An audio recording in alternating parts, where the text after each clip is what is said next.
Hi everyone and welcome back to Wayno Reacts. I'm Wayno and I react to stuff. Today I'm watching the first trailer, the announcement trailer for Mortal Kombat 1. This is supposedly a reboot to the entire franchise, so I'm pretty stoked to see it. Let's check it out.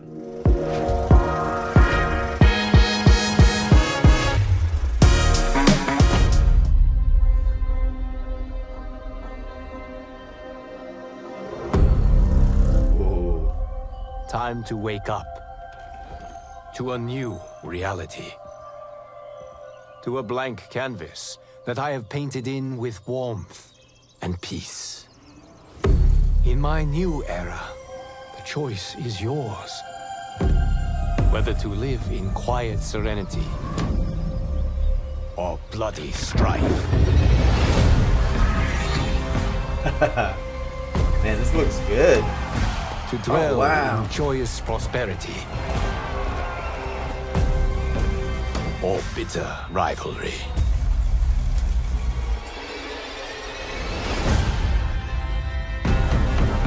You can face each other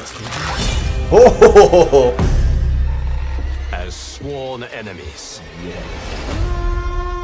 or united as brothers.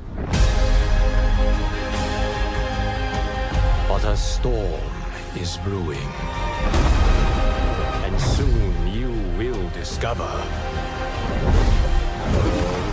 that even in this new era, one constant remains. I have chills. Who's this? There is always something worth fighting for. Oh my gosh! Oh. This is brutal. Oh man, there's no way that was game. You have chosen to defy peace. Then you have chosen war with a god. You think a god? Oh my gosh!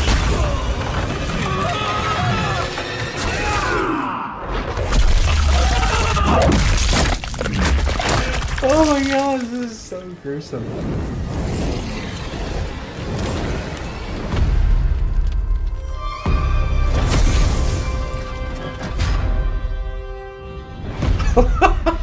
Bro, let's go. Guys, this trailer did not disappoint.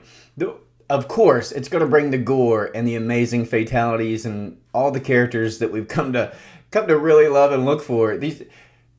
But what's even cooler is that Kung Lao is now a god. Like, a lot of things carried over from NK11. And if you didn't play that, then you wouldn't realize that. But Kung Lao literally inherits the powers from Raiden, and he gets the hourglass, and he resets the timeline, and actually becomes a fire god. And it looks like this is that reset timeline as far as I can tell.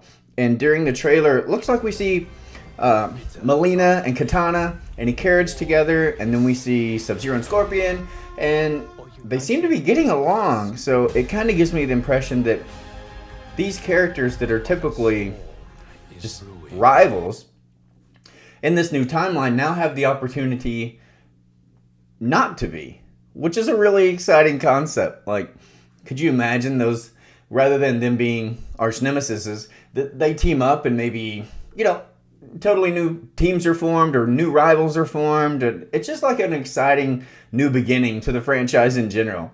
But with that said, this trailer takes a turn, man. Shang Tsung comes out of that portal and completely wrecks everybody. Just brutally destroying and murdering all of our favorite, at least my favorite, Mortal Kombat characters. That, I mean, they didn't even stand a chance. But he did get straight put in his place by Kung Lao. Like, man, that was an amazing fatality. I really hope that's in the game.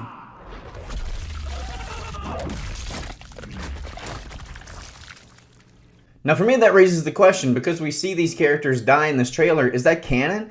Are they legitimately dead? Are they off the playing board now? Like, I'm sure they'll be playable characters, but is this trailer, is it canon? You know, can we expect these characters to show up in the story and play a big part in Mortal Kombat's new storyline? Or are they legitimately just like puddles of blood?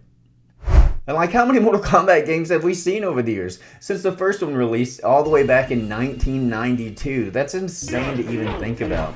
There have been 11 numbered releases, obviously, since the last one was 11. But there's also been 3 adventure games. And then there's been a variety, at least 10 re-releases or upgrades or ports with different names. This franchise is enormous. Name one other game that has 24 different named installments that were actually released. Go ahead, I'll wait.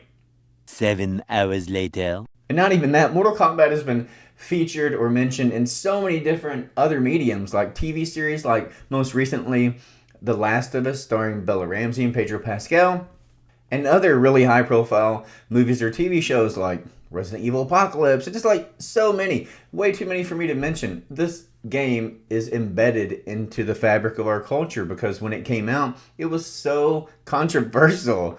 The blood in that game was just, hadn't been seen before. The brutality of it all and the fatalities were amazing, and kids flocked to it, and that's what made the franchise so popular at first. And then later on, the really, really, epic storylines and stuff kind of came along. But what did you guys think? Did any of you guys remember when the first Mortal Kombat came out? Let me know in the comments down below. One other thing that has made Mortal Kombat so popular is that they have additional characters that are totally outside of the storylines of the game, that are really, really popular pop culture figures, like the Terminator or Predator or the Teenage Mutant Ninja Turtles. Coming through, bro. My turn. Shell shock. And it just so happens that some of those characters that will be released in the first DLC pack for Mortal Kombat 1 may have leaked. I want to throw up a quick spoiler warning here, because if this is true, it could be a spoiler for what's to come for this new installment in the franchise. So if you don't want to know, maybe dip out now, come back after the game releases. So with that out of the way, the first character said to be releasing in the DLC pack is Peacemaker, which is incredibly exciting. Peacemaker is such a badass character. He, of course, debuted in James Gunn's Suicide Squad movie, and then had his own series, which I absolutely fell in love with. Guys, you don't skip the intro theme to Peacemaker.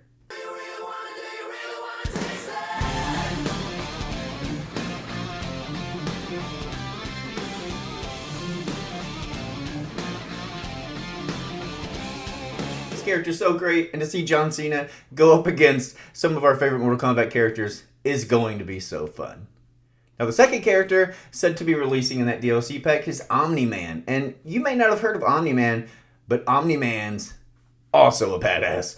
This guy, he has basically all the powers of Superman, and he's a character from a comic called Invincible, which is a comic book basically about his son, but this character is not a good guy, right? He's awesome. He absolutely beats the crap out of his son in the series that came out recently on Amazon. If you haven't seen that, go watch it. It's really good. You want to die for this planet? Fine! What's 17 more years? I can always start again. Make another kid. Just another amazing addition to the Mortal Kombat roster. And lastly, maybe my favorite addition is Homelander. Homelander, of course, is the carbon copy of Superman in the very, very popular TV show The Boys. But he's kind of like Superman if Superman completely went bad, had a lot of mommy issues, and was controlled by the government. Now, if you've seen The Boys, you know just how evil Homelander can be and actually is, and it's just so exciting to see him and his set of powers, and I can't wait for these one-liners. It's gonna be amazing.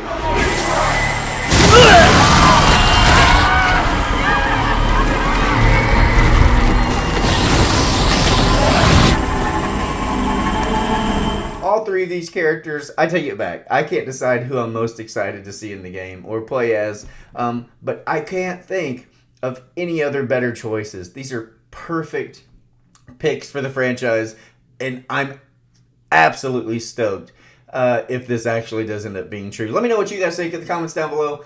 Which character are you potentially the most excited to play as? Let me know what you think. I don't know about you guys, but I'm really looking forward to this new installment of Mortal Kombat. But before this video ends, I have to ask you guys the ultimate Mortal Kombat question. Are you Team Scorpion or Team Sub-Zero?